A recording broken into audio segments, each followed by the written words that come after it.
Uhuru Kenyatta to weigh in on the impending government shutdown over the Division of Revenue Bill.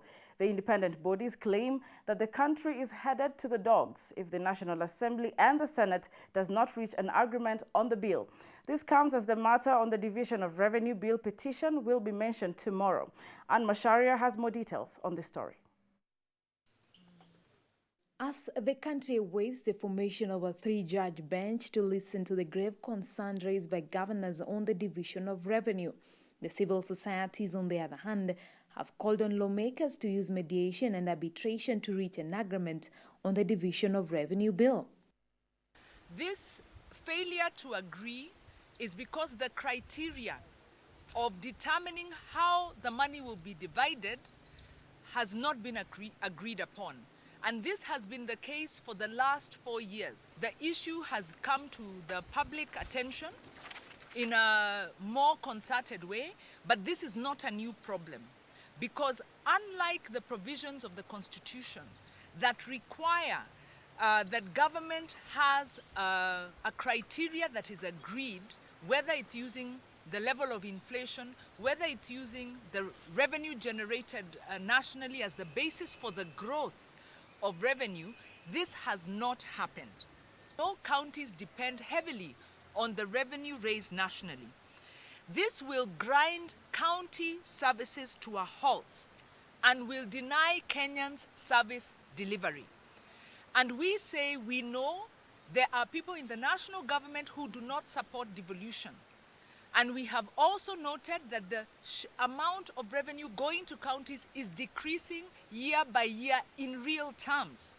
This means that counties are being underfunded. And in this way, devolution is being killed. Because if their remarks comes a few days after Kenyans were treated to a political rhetoric that saw county governors file a petition on revenue allocation at the highest court on the land, the Supreme Court. Given the dire circumstances, the president has not issued any statement on the impending government shutdown. So we are wondering, how can the government be shutting down? The budget process has effectively collapsed, and the president has not addressed the nation to this fact. This is unacceptable. We have lost confidence in the Jubilee government's ability to ensure the effective implementation of devolution. We are saying the buck stops with the president. The buck stops with the administration that's in power, and we have lost confidence in that administration. The National Assembly, unfortunately, has taken upon itself the role of undermining devolution at every point.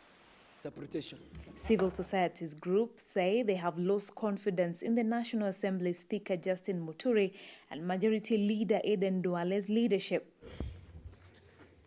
We therefore call for an independent and impartial mediation and arbitration process between the county and national governments on the sharing of revenue as a basis of finding a speedy resolution to the present stalemate. We believe that the opportunity to have conversations and dialogue have not been closed. Last week, the governors raised concern over the revenue allocated to the counties, citing mileage by the national government. They further mentioned that they will take nothing less than 335 billion shillings. Honorable Speaker, the court has sounded the urgency of the matter, as has been sounded by the Council of Governors and other related parties. So at this point, we don't want to say much because we've put the matter to judiciary. It is at the right place, and we trust the judiciary of this country. So we believe that now the matter is at the right place, and it will be properly adjudicated in the interest of justice for the people of the Republic of Kenya. What is quite disconcerting is the fact that the dispute is driven more by fratricidal competition between the two chambers of the House, each seeking to flex its muscle, but in the end creates an constitutional and economic crisis. The National Assembly proposing 316 billion shillings, Senate rooting for 327 billion shillings, a difference of 11 billion shillings. However, political pundits argue that it's the people, the voters, who will suffer when the counties fail to get cash because of the enabling law is being contested in court. The stalemate surrounding the division of revenue is now in the hands of Chief Justice David Maraga, who is supposed to form a 3-judge bench to hear out governors' grave concerns. Anne Meshode, KUTV.